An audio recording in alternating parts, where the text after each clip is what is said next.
Salut et bienvenue sur Cybermatic pour un nouveau tuto sur Power BI. Et aujourd'hui, je te montre comment on fait pour synchroniser tes rapports avec tous tes appareils et comment les partager avec tes collègues. Le gros intérêt de Power BI, c'est en effet de pouvoir partager ces rapports. Et pour ça, il va falloir qu'on les synchronise sur Internet, sur un compte gratuit ou sur un compte professionnel si on veut le partager à grande échelle. Aujourd'hui, tout l'enjeu, c'est que je te montre ça. Donc, comment on configure sur le logiciel de bureau les rapports, comment tu les publies en ligne, ensuite je te montre en ligne comment ça ressort, et également je te montrerai comment on crée des visuels mobiles de manière à ce que tu puisses lire tes rapports sur ton téléphone. On passe à la pratique. Ok, on est sur Power BI version de bureau, dans laquelle en fait c'est les rapports d'un autre tuto que je t'ai pris. Du coup, il y a 3 graphiques qui sont disposés comme ça. Donc, tu vois, donc je peux effectivement les bouger comme tout comme d'habitude. C'est vraiment la même interface que ce qu'on a déjà vu ensemble. Donc, tu pourras voir mes autres vidéos sur le sujet si tu as besoin de savoir comment on retire ces rapports-là. À côté de ça, j'ai sur mon navigateur, donc, en plein écran, accès à office.com dans lequel j'ai toutes mes applications en ligne qui sont synchronisées, dont Power BI qui est activé. Donc là, pour l'exemple que je te montre, je suis sur un compte gratuit de Power BI, tu vois. Donc il n'y a pas besoin forcément d'acheter une licence professionnelle pour faire la manipulation que je vais te montrer. Donc dans cet espace-là, dans mon espace de travail, aujourd'hui, j'ai rien du tout. Alors, tu vois, dans cette partie-là de l'application, tu as tout plein d'éléments qui sont à dispo, dont mon espace de travail. Donc si tu es sur un compte gratuit, tu n'auras qu'un espace, qui est celui-ci. Tu pourras créer des espaces de travail quand tu as un compte professionnel. Voilà. Donc voilà, aujourd'hui on se limite à ce premier espace. Donc le but de la manipulation, c'est de pouvoir envoyer mon rapport dans cette fenêtre-là qui est sur Internet. Pour ça, la manipulation est très facile. Je vais juste publier mon rapport. Donc dans l'accueil, publication, c'est ici. Est-ce qu'on enregistre les modifications? Il faut les enregistrer avant de pouvoir le mettre en ligne. Très important. Et là, mon espace de travail, je sélectionne. Il y a un petit moment de chargement. L'opération est réussie, donc mon rapport devrait être en ligne. Je vais ouvrir mon navigateur. Je le rafraîchis avec F5. Et effectivement, tu vois qu'il y a deux choses qui sont remontées. Donc, 1, le jeu de données, et 2, le graphique. Donc ça, je te remontrerai après, mais du coup, si tu veux voir le graphique de la même manière que je l'ai sur l'application de bureau, je vais ouvrir mon tuto YouTube ici, et tu vois que j'ai exactement la même configuration en ligne que ce que j'avais sur mon application de bureau. Donc ça, quand j'ai des données qui sont en local, il faudra que je publie à chaque fois ce nouveau rapport-là. Donc ici, on rafraîchit les données qu'on a pu d'abord transférer auparavant, pour être sûr que je suis à jour sur mes différents tableaux et rapports. J'annule pour aller plus vite. Je vais te montrer effectivement que la mise à jour est opérationnelle juste en changeant par exemple le type de graphique. Par exemple là tu vois j'ai une R. Je peux modifier encore un peu la disposition. Potentiellement, voilà, je modifie la couleur. Voilà, truc qui soit vraiment différent. Si je vais sur publier, on refait exactement la même manipulation. Donc avec un enregistrement de la donnée sélectionnée. Il te demande effectivement si tu veux remplacer ton rapport, sachant qu'il y en a déjà un qui tourne. Remplacer. On attend la mise en ligne du modèle. Ok, opération réussie. Je retourne sur mon navigateur. Je mets à jour. Et mon rapport a intégralement été mis à jour avec du coup toutes les mises en forme que je lui ai données. Donc avec toujours les mêmes options de visualisation. Hein, si je reste appuyé sur la fenêtre, j'ai des informations spécifiques qui s'affichent telles que je les ai programmées auparavant dans mon logiciel de bureau. Donc voilà, vraiment option très pratique. Et du coup, l'intérêt qu'on va avoir, c'est que ça, on va pouvoir le synchroniser sur le téléphone. Pour ça, et je vais te montrer ce que j'ai sur mon téléphone. Donc tu as une application iPhone, il y en a aussi une sur Android, qui est Power BI, que tu peux trouver sur les stores, qui est synchronisée avec mon compte. Donc tu vois ici, je suis sur ma version gratuite de bureau, et mes rapports en fait se sont téléchargés. Et donc par défaut, j'ai du coup cet affichage propre qui est fait de mes rapports.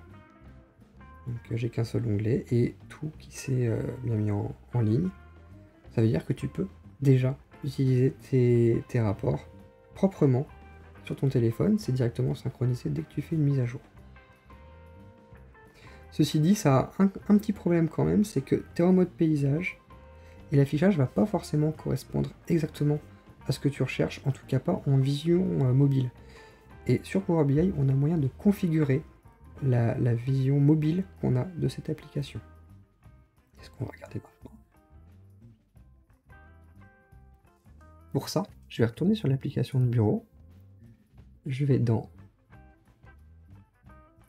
Insérer, dans Afficher, Disposition pour mobile. Et donc j'arrive sur cette fenêtre dans laquelle j'ai une simulation de mon interface mobile et dans laquelle je vais pouvoir faire glisser mes différents graphiques. Voilà, et je vais pouvoir les étirer, les mettre en forme pour les voir directement sur mon mobile.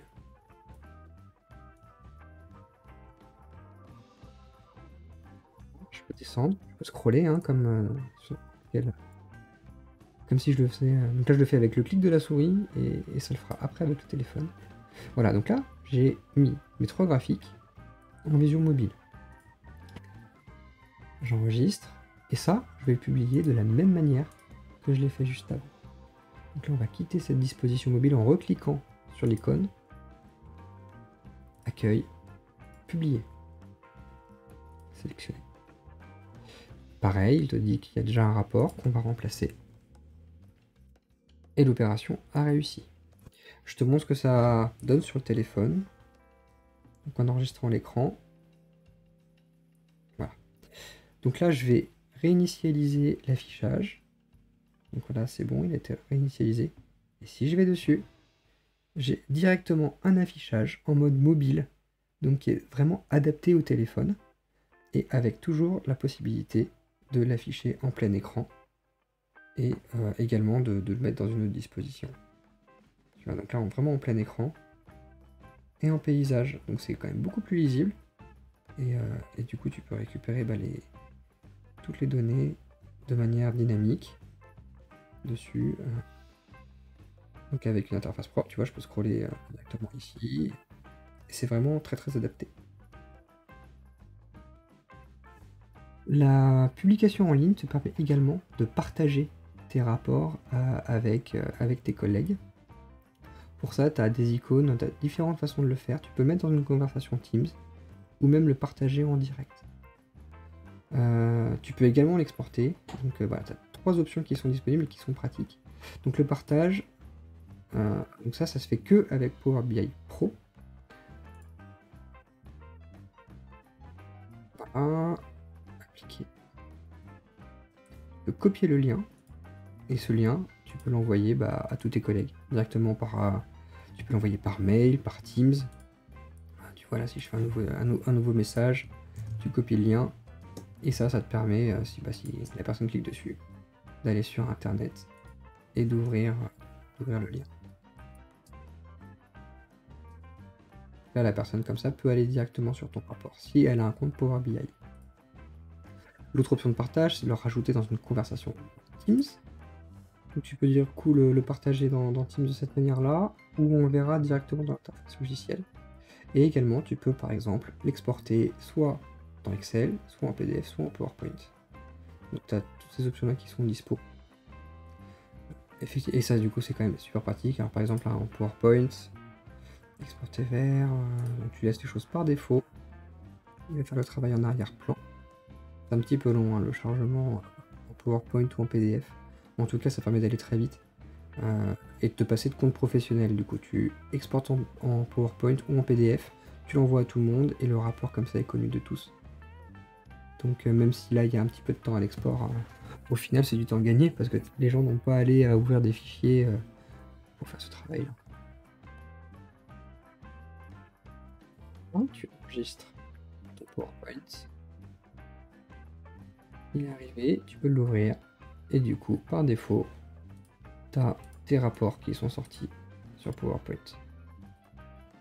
Donc voilà, ça c'est quand même hyper pratique hein, de le faire de cette manière-là. Puis bah, après, tu partages ton rapport dans le cloud avec qui tu veux via des moyens classiques.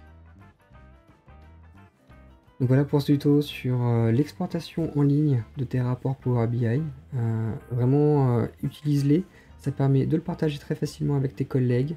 Ça te permet de le synchroniser avec tous tes appareils, tels que je te l'ai montré sur un smartphone. Ça marche aussi sur tous les appareils qui peuvent se connecter à ton navigateur sur Internet. Je t'ai pas montré les options d'actualisation en ligne. On le fera dans un prochain tuto. Donc, tiens-toi prêt pour qu'on puisse automatiser encore un peu plus loin les choses sur Power BI. Merci de m'avoir suivi, de m'avoir écouté, j'espère que tu vas t'en servir. Abonne-toi à la chaîne, vraiment c'est essentiel pour moi. Et si tu veux voir les tutos, active la petite cloche, comme ça tu seras le premier prévenu quand les vidéos sortent sur la chaîne. Je suis Bref Creator, donc clique en haut de ton navigateur pour me soutenir. Passe à l'action, exporte tes rapports, synchronise-les, et tu vas voir que ça facilite vraiment la vie, donc je t'invite à essayer d'utiliser ces options-là. Je te dis à bientôt.